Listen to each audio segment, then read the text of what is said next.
ចាសូមជម្រាបសួរឥឡូវនេះគឺសកម្មភាពខ្ញុំពេលព្រឹកបងប្អូនគឺថាឡើងរៀបចំវិចនំអីបានរួចរាល់ឥឡូវរៀបចំដាក់ចូលលួដើម្បីរៀបចំចេញទៅលក់អញ្ចឹងណាបងប្អូនឥឡូវនេះគឺថាវិចបានរួចរាល់ហើយរៀបបាក់ចូលលួរួចជាស្រេចបន្ទាប់ពីរៀបរួចរាល់ហើយឥឡូវទៅមុជទឹក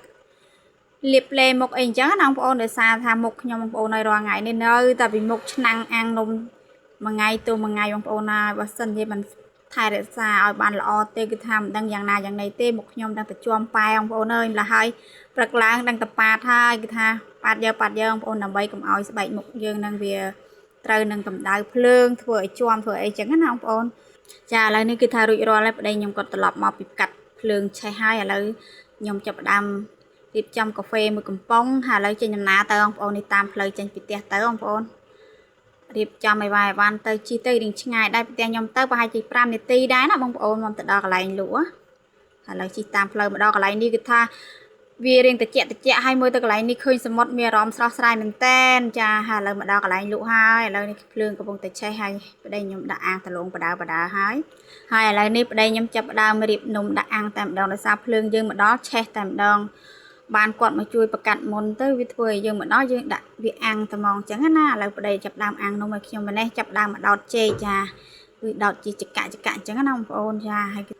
ការងាររាល់ថ្ងៃគឺមានតែប៉ុណ្ណឹងឯងបងប្អូនគឺអាំងតែនំអាំងតែចេកហ្នឹងហើយប៉ុន្តែបើនិយាយពីអាំងបងប្អូនគឺថាគ្មានតនេទេធានតនេសម្រាប់តែ5នាទីភ្លេចមើលគឺថាខ្លោចហើយបងប្អូនហើយអញ្ចឹងហើយ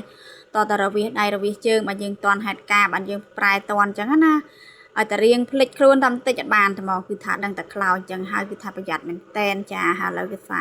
ដោតបានរួចរាល់ហើយគឺយើងចាប់ផ្ដើមចិត្តទៅដាក់អាំងហើយឥឡូវគឺថាប្រាប់ប្តីទៅផ្ទះហើយខ្ញុំអាចមើលបានហើយឥឡូវគាត់ទិញទៅឥឡូវចាប់ផ្ដើមមើលចេកផងមើលនំផងឥឡូវចេករបស់យើងនេះក៏បានឆ្អិនប៉ុណ្ណេះបងប្អូនយើងប្រែហើយដលងនេះក៏បានឆ្អិនរៀងគ្រាន់ហើយតិចទៀតនេះគឺថាបានលក់បងប្អូននេះថាដលងហ៊ីងនំនេះគឺថា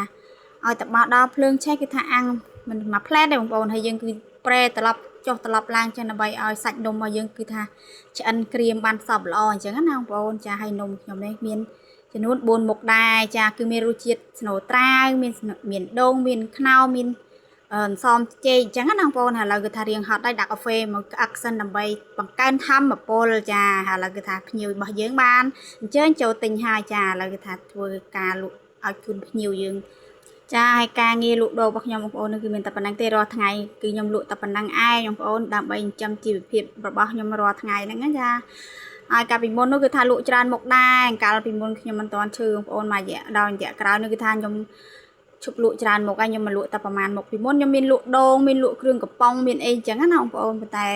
ក្រោយដែលខ្ញុំឈឺហើយខ្ញុំត្រូវការទៅពេទ្យទៅអីទៅក៏ឥឡូវនេះសុខភាពមិនដូចដើមទេម្ល៉េះហើយធ្វើការអីធ្ងន់អត់បានទេបងប្អូនអញ្ចឹងហើយលក់បានប៉ុណ្ណាយើងយកប៉ុណ្ណឹងទៅអញ្ចឹងណាចាឥឡូវនេះកាត់មកដល់ពេលល្ងាចហើយឥឡូវគេថាល្ងាចសៀលម៉ោងប្រហែលជា3ជាងហើយខ្ញុំរៀបចំបបោសកន្លែងឲ្យហើយដើម្បីរៀបចំត្រឡប់ទៅផ្ទះវិញអញ្ចឹងណាបងប្អូនចាហើយឥឡូវមកដល់ផ្ទះហើយបងប្អូននេះថ្ងៃនេះដែរគឺនេះខ្ញុំបំពងជាមួយនឹងត្រីអណ្ដែងបងប្អូនន័យថាការវីដេអូមិនសឹមមិនថាចង់ញ៉ាំជាមួយនឹងទឹកត្រីបំពងជាមួយនឹងទឹកត្រីផ្អែមបងប្អូនតែប៉ុន្តែត្រីអណ្ដែងនេះគឺខ្ញុំចង់អាំងជាងបងប្អូនដោយសារតែខ្ញុំអត់មានបានមានចក្រាំងអាំងបងប្អូនគឺខ្ញុំអត់មានខ្ជូងអត់មានចក្រានអញ្ចឹងហើយឥឡូវគឺបំពងតែម្ដងចាឥឡូវរៀបចំលាងបន្លែលាងអីឥឡូវត្រីរបស់ខ្ញុំគឺថាឆ្អិនក្រៀមបានល្អបងប្អូនចាឥឡូវគឺថាស្រង់ដាក់ចានហើយគឺថា